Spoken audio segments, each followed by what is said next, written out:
GPU workstation. Good day sa inyo. Ang ire-repair nga pala natin ngayon is Zotac GTX 1050 Ti. Galing to sa client ko na engineer. Sabi niya sa akin ay umikot ng fan pag nakakabit sa PC niya. So, itetest natin kung shorted ba yung 12 volts niya, 5 volts, and 3.3 volts. Unahin kong itest yung 12 volts para makita natin kung shorted before natin ikabit sa PC. Okay. Ayan, test ko yung 12 volts, wala namang shorted. Sa 3.3 volts, yan, sa 3.3 volts wala rin naman shorted. Ngayon, ikakabit na natin siya sa PC kung makikita natin doon kung shorted ba talaga siya. Okay. Okay, lipat na natin siya sa PC. Ayan, kinabit ko na siya sa PC. Subukan natin kung magpa-power on ba. Pag nag-power on yung PC, ibig sabihin hindi shorted. Ayan, hindi shorted yung GPU. May power na yung CPU ko, pero yung GPU ay pa rin umikot yung fan. Wala ring display. Ayan, nakikita nyo walang display, pero ay umikot ng fan. Yan, posibleng sira niyan pag ganyan is 1.8 volts ng GPU. Normally ganyan talaga ang nangyayari, lalo pag Nvidia ay umikot ng fan pagka walang 1.8 volts. Ayan, babaklasin ko na siya para ma-check ko muna yung mga voltage rail kung may shorted ba, or check natin yung resistance para malaman ko pa kung ano yung ibang sira.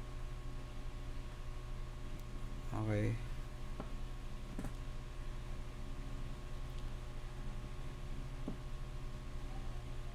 Linisin ko muna yung thermal paste nya kasi medyo madumi yan pag nadikit sa mga kamay-kamay. Mahirap alisin. Kaya mas maganda wala munang thermal paste. Okay.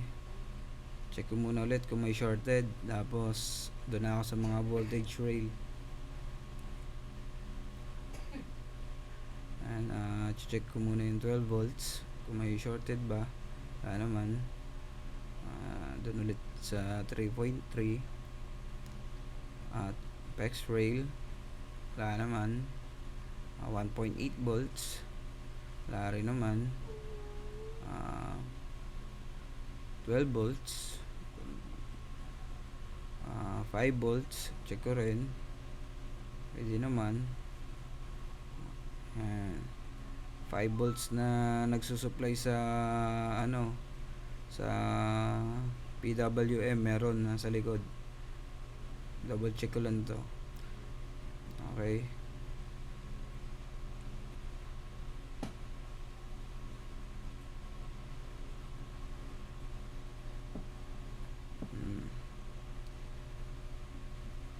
Ayun yung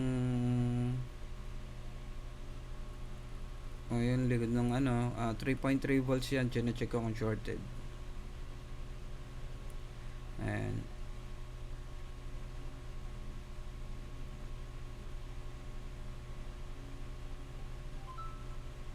ang power sequencing ng Nvidia is 12 volts to 5 volts, 3.3, then 1.8. Yan. Next doon is PWM, then memory, tsaka PEX rail. Yan. Check ko yung BIOS nya kasi 1.8 volts ang supply ng BIOS chip. Kaya check ko kung shorted din ba yung ayan. Check ko yung BIOS nya kung shorted din. Kasi normally pag shorted ang 1.8 volts, posibleng sira rin ang BIOS. Ayan, ayan yung 1.8 volts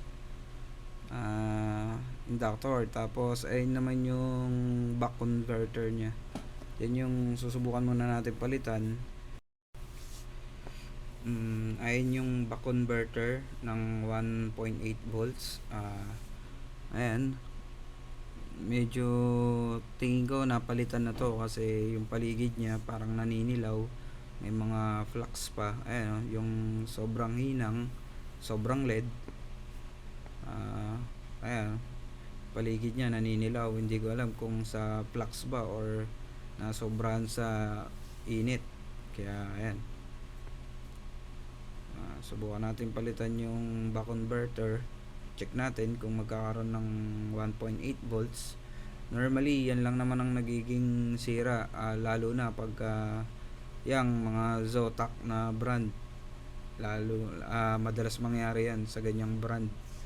Subukan na natin kung dyan nga talaga.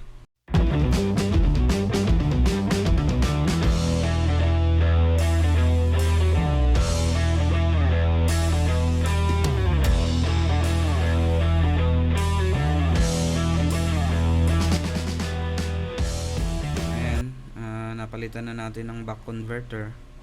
Tapos yung medyo dilaw na dala ng flux nung last na nag-repair, hindi na natin maalis. Kahit anong gawin ko, ayaw na maalis talaga, naninilaw na. Ayan, susubukan naman natin siya mamaya i-test kung okay na. Palamigin lang muna natin. Ayan, kapapalit ko pa lang, medyo mainit pa siya, kaya palamigin muna natin.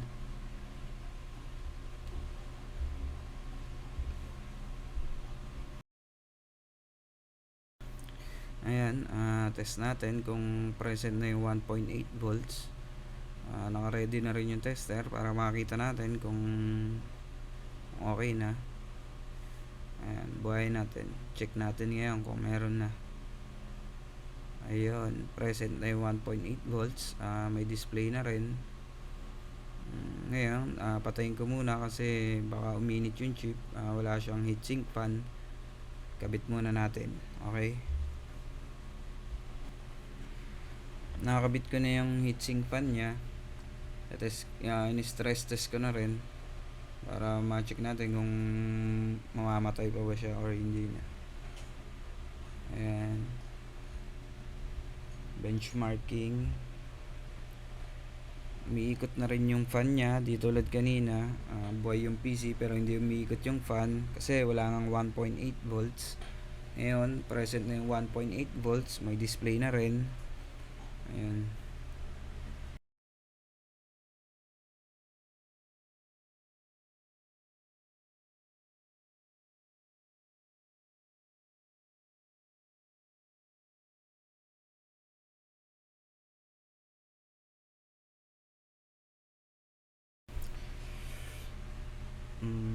ayan, okay naman na siya. Patapos na yung stress test. Max temp 48, yung specs, speed and driver andyan na.